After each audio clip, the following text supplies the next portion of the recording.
ಆಚಿ ಮಸಾಲ. ಎಂತ ಅಡಿಗೆಯ ರುಚಿಯಾಗೋ ರಹಸ್ಯವು 20 ರೂಪಾಯಿ.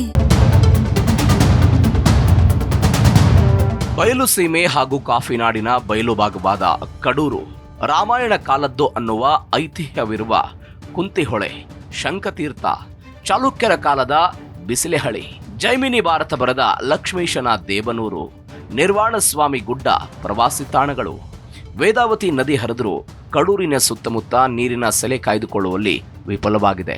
ಬಯಲು ಸೀಮೆ ಮತ್ತು ಕಾಫಿ ನಾಡಿನ ಬಯಲು ಭಾಗವಾದ ಕಡೂರು ವಿಧಾನಸಭಾ ಕ್ಷೇತ್ರ ಲೋಕಸಭಾ ಚುನಾವಣೆಯಲ್ಲಿ ಹಾಸನ ಜಿಲ್ಲೆಯನ್ನ, ವಿಧಾನಸಭಾ ಚುನಾವಣೆಯಲ್ಲಿ ಚಿಕ್ಕಮಗಳೂರು ಜಿಲ್ಲೆಯನ್ನ ಪ್ರತಿನಿಧಿಸುತ್ತದೆ. ಈ ಕ್ಷೇತ್ರದಲ್ಲಿ 2023ರ ಚುನಾವಣೆಯಲ್ಲಿ ಕಾಂಗ್ರೆಸ್ನ ಕೆಎಸ್ ಆನಂದ್ ಗೆಲುವು ಸಾಧಿಸಿದ್ದಾರೆ. ಹಾಲಿ ಶಾಸಕ ಕೆಎಸ್ ಆನಂದ್ ಕೃಷಿ ಕುಟುಂಬದಿಂದ ಬಂದ ಕೆಎಸ್ ಆನಂದ್ ರಾಜಕೀಯಕ್ಕೆ ಬರುವ ಮುನ್ನ ಕೃಷಿ ವೃತ್ತಿಯಲ್ಲಿ ತೊಡಗಿಸಿಕೊಂಡಿದ್ದರು. ಇವರು ಆರಂಭದಿಂದಲೂ ಕಾಂಗ್ರೆಸ್ ಪಕ್ಷದ ಸಕ್ರಿಯ ಕಾರ್ಯಕರ್ತರಾಗಿ ಸ್ಥಳೀಯ ನಾಯಕರಾಗಿ ಗುರುತಿಸಿಕೊಂಡಿದ್ದಾರೆ. 2023ರ ಕರ್ನಾಟಕ ವಿಧಾನಸಭಾ ಚುನಾವಣೆಯಲ್ಲಿ ಕಾಂಗ್ರೆಸ್ ಪಕ್ಷದಿಂದ ಕಡೂರು ಕ್ಷೇತ್ರದ ಅಧಿಕೃತ ಅಭ್ಯರ್ಥಿಯಾಗಿ ಸ್ಪರ್ಧಿಸಿದರು. ಈ ಚುನಾವಣೆಯಲ್ಲಿ ಒಟ್ಟು 75,476 ಮತಗಳನ್ನು ಪಡೆದರು. ತಮ್ಮ ಪ್ರತಿಸ್ಪರ್ಧಿಯಾಗಿದ್ದ ಬಿಜೆಪಿಯ ಪ್ರಭಾವಿ ನಾಯಕ ಬೆಳ್ಳಿ ಪ್ರಕಾಶ್ ಅವರ ವಿರುದ್ಧ 12,007 ಮತಗಳ ಭಾರೀ ಅಂತರದಿಂದ ಜಯಗಳಿಸಿ ಮೊದಲ ಬಾರಿಗೆ ವಿಧಾನಸಭೆ ಪ್ರವೇಶ ಮಾಡಿದರು. ಕಡೂರು ವಿಧಾನಸಭಾ ಕ್ಷೇತ್ರದ ರಾಜಕೀಯ ಇತಿಹಾಸ. ಲೋಕಸಭಾ ಚುನಾವಣೆಯಲ್ಲಿ ಹಾಸನ ಜಿಲ್ಲೆಯನ್ನು ಪ್ರತಿನಿಧಿಸುವ ಹಾಗೂ ಜಿಲ್ಲೆಗಳ ವಿಚಾರಕ್ಕೆ ಬಂದ್ರೆ ಚಿಕ್ಕಮಗಳೂರಿನ ಭಾಗವಾಗಿರುವ ಬಯಲು ಸೀಮೆಯ ಕಡೂರು ಮೊದಲಿನಿಂದಲೂ ಪಕ್ಷಗಳಿಗಿಂತ ವ್ಯಕ್ತಿ ವರ್ಚಸ್ಸಿಗೆ ಹೆಚ್ಚು ಪ್ರಾಮುಖ್ಯತೆ ಕೊಟ್ಟಿದೆ. ಕೆಎಂ ಕೃಷ್ಣಮೂರ್ತಿ 4 ಬಾರಿ 1994ರಲ್ಲಿ ಜನತಾದಳ, 1999 ಹಾಗೂ 2004ರಲ್ಲಿ ಜೆಡಿಎಸ್ನಿಂದ ಹಾಗೂ 2008ರಲ್ಲಿ ಕಾಂಗ್ರೆಸ್ ಪಕ್ಷದಿಂದ ಚುನಾವಣೆ ಎದುರಿಸಿ ಗೆಲುವು ಸಾಧಿಸಿದ್ದರು. ಚುನಾವಣಾ ಚಾಣಕ್ಯ ಎಂದು ಹೆಸರಾಗಿರುವ ಕೆಎಂ ಕೃಷ್ಣಮೂರ್ತಿ ಜನತಾ ಪಕ್ಷದ ಕಾಲದಿಂದಲೂ ದೇವೇಗೌಡರಿಗೆ ನಿಷ್ಠರಾಗಿ ಗುರುತಿಸಿಕೊಂಡಿದ್ರು. ಹಾಗೆಯೇ ಸಿದ್ದರಾಮಯ್ಯನವರ ಶಿಷ್ಯರಾಗಿದ್ದರು. ಆದರೆ ಬದಲಾದ ರಾಜಕೀಯ ಬೆಳವಣಿಗೆಗೆ ತಕ್ಕಂತೆ ಸಿದ್ದರಾಮಯ್ಯನವರು ಜೆಡಿಎಸ್ ತೊರೆದು ಕಾಂಗ್ರೆಸ್ಗೆ ತೆರಳುತ್ತಿದ್ದಂತೆ ಕೃಷ್ಣಮೂರ್ತಿ ಕೂಡ ಕಾಂಗ್ರೆಸ್ ಸೇರ್ಪಡೆಗೊಂಡರು.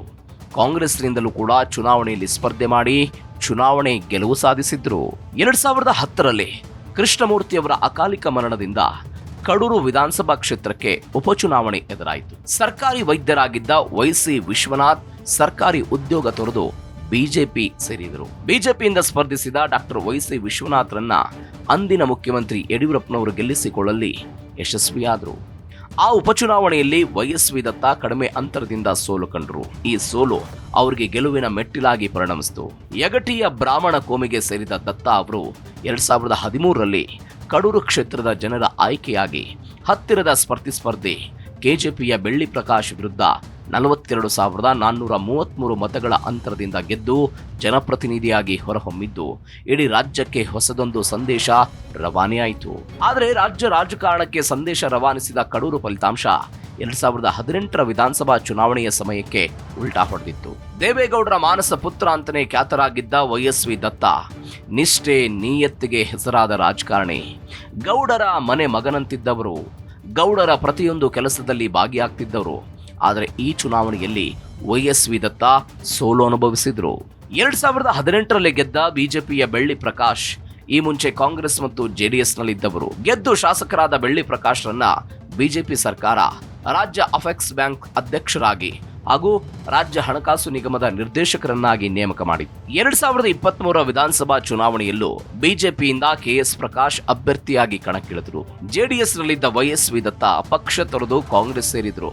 ಆದರೆ ಅಲ್ಲಿ ಅವರಿಗೆ ಟಿಕೆಟ್ ಸಿಗದೇ ಇರೋದ್ರಿಂದ ಮತ್ತೆ ಕಾಂಗ್ರೆಸ್ ತೊರೆದು ಪಕ್ಷೇತರ ಅಭ್ಯರ್ಥಿಯಾಗಿ ಕಣಕ್ಕಿಳಿಯುವ ನಿರ್ಧಾರ ಮಾಡಿದ್ರು. ಆದರೆ ದೇವೇಗೌಡರ ಮಧ್ಯ ಪ್ರವೇಶದಿಂದಾಗಿ ಮತ್ತೆ ಜೆಡಿಎಸ್ ಸೇರಿ ವೈಎಸ್ವಿ ದತ್ತ ಜೆಡಿಎಸ್ ಅಭ್ಯರ್ಥಿಯಾಗಿದ್ರು. 1952ರಿಂದ 2023ರ ವಿಧಾನಸಭಾ ಚುನಾವಣೆಯ ತನಕ ಕಡೂರು ಕ್ಷೇತ್ರದಲ್ಲಿ ಕಾಂಗ್ರೆಸ್ 7 ಬಾರಿ ಗೆದ್ದಿದೆ. 5 ಸಲ ಜನತಾ ಪಾರ್ಟಿ ಗೆದ್ದಿದೆ. 1 ಪ್ರಜಾ ಸೋಷಿಯಲಿಸ್ಟ್ ಪಕ್ಷ, 2 ಪಕ್ಷೇತರರು, 2 ಬಿಜೆಪಿ ಅಭ್ಯರ್ಥಿಗಳು ಗೆದ್ದಿದ್ದಾರೆ. ಈ ಕ್ಷೇತ್ರದಲ್ಲಿ ಕುರುಬ ಮತ್ತು ಲಿಂಗಾಯತ ಸಮುದಾಯದ ಮತದಾರರು ಹೆಚ್ಚಿನ ಸಂಖ್ಯೆಯಲ್ಲಿದ್ದು, ಉಳಿದಂತೆ ಉಪ್ಪಾರ, ತೆಲುಗುಗೌಡ, ಮುಸಲ್ಮಾನರು, ಗೊಲ್ಲರು, ಬೋವಿ ಜನಾಂಗದವರು, ರೆಡ್ಡಿ ಲಿಂಗಾಯತ, ವಿಶ್ವಕರ್ಮ ಸಮುದಾಯದವರು ನಿರ್ಣಾಯಕ. ಈ ಕ್ಷೇತ್ರದ ಜಾತಿ ಲೆಕ್ಕಾಚಾರ ನೋಡೋದಾದ್ರೆ ಲಿಂಗಾಯತ ಸಮುದಾಯದ 56,000, ಪರಿಶಿಷ್ಟ ಜಾತಿ ಹಾಗೂ ಪಂಗಡದ 43,000, ಕುರುಬ ಸಮುದಾಯದ 42,000, ಉಪ್ಪಾರ ಜನಾಂಗದ 20,000, ಮುಸ್ಲಿಂ ಸಮುದಾಯದ 11,000 ಹಾಗೂ ಇತರೆ ಸಮುದಾಯದ 25,000 ಮತಗಳು ಕಡೂರು ವಿಧಾನಸಭಾ ಕ್ಷೇತ್ರದ ವ್ಯಾಪ್ತಿಯಲ್ಲಿವೆ.